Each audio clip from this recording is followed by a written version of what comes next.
Hello বন্ধুরা, good evening সবাইকে। আর Riya Gopal academic চ্যানেলে তোমাদেরকে আবার একবার স্বাগতম। আজ আমি এসে গেছি ছট পূজার ভিডিও নিয়ে। এদিকে দেখো, এই যে আমি যেদিন ছট পূজা ছিল সেদিন আমি আমার ধনুকে নিয়ে যাচ্ছিলাম। আমি ছিলাম মা বাড়িতে, সেখানে আমি যাচ্ছিলাম। আর এখানে দেখো, এই যে ছট পূজার ঘাটটা কি সুন্দর সাজিয়েছে।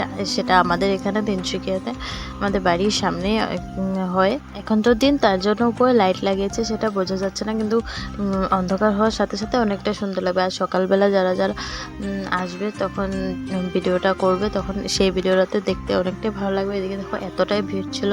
এখানে অনেক গার্ডও দিয়েছিল যে এখানে যাতে কিছু অসুবিধা না হয় কারো, সেটার জন্য।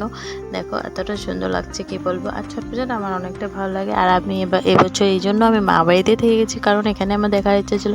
সেখানে তো অনেকটা দূর, তো যদি যেতে না পারি তার জন্য। আমরা দেখো পুজোর সামনে পৌঁছেই গেছি। আর এদিকে দেখো, যে বাবা হেঁটে হেঁটে যাচ্ছে। এখন সামনের দিকটা তোমাদেরকে দেখাবো, অনেকটাই সুন্দর লাগবে দেখতে, অনেকটাই ভালো লাগবে। তোমাদেরও ভালো লাগবে নিশ্চয়ই, আমার তো অনেকটাই ভালো লাগে।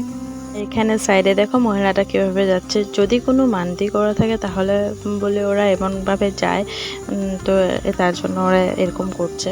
ওরা সেই বাড়ি থেকে শুরু করে ঘাট পর্যন্ত এভাবে দেখো, এটা অনেকটাই কষ্টের, কিন্তু ওদের জন্য হয়তো সেটা কষ্টের না। মা হয়তো অনেকটাই শক্তি দেয় ওদেরকে, তার জন্য ওরা এরকম করতে পারে।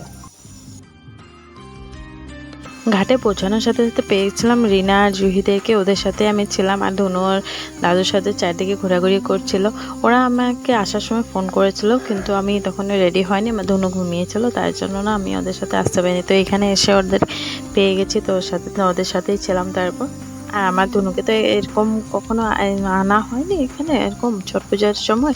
তো ও তো চারিদিকে দেখে অনেকটাই খুশি হচ্ছিল, ভাবছিল যে কি হচ্ছে। ও পুরো ঘাটে একদম পুজোর জায়গাতে ঘুরছিল, ওর দাদিকে নিয়ে নিয়ে ঘুরছিল। কিন্তু আমার তো কিছুটা ভয় লাগছিল, অনেকটাই ভয় লাগছিল, কারণ এখানে তো নদীর পাড়, আর জায়গাটাও অনেকটা সমান না। তার সাথে বলছি, আমার ভিডিওটা প্লিজ শুরু থেকে শেষ অবধি দেখবে। আর যদি ভালো লাগে থাকে তাহলে প্লিজ লাইক কমেন্ট শেয়ার করে দেবে। আর যারা এখনো চ্যানেলটাকে সাবস্ক্রাইব করেনি, প্লিজ প্লিজ প্লিজ আমার চ্যানেলটাকে সাবস্ক্রাইব করে দেবে। আর পাশে থেকে বেল আইকনটা নিশ্চয়ই ক্লিক করে দেবে। প্লিজ তোমরা আমাকে সাপোর্ট করো, তোমাদের সাপোর্টে অনেক দরকার।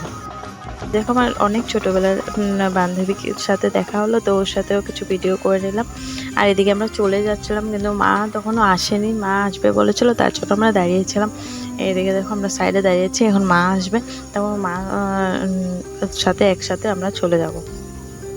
যাওয়ার সময় তো আলোতে আমি দেখাতে পারিনি লাইটগুলো, তো এখন তোমাদেরকে দেখালাম। দেখো কতটা সুন্দর লাগছে। তো তাই বলে আজকের ভিডিওটা এখানে শেষ করছি, আবার দেখা হবে নতুন কোনো ভিডিও নিয়ে।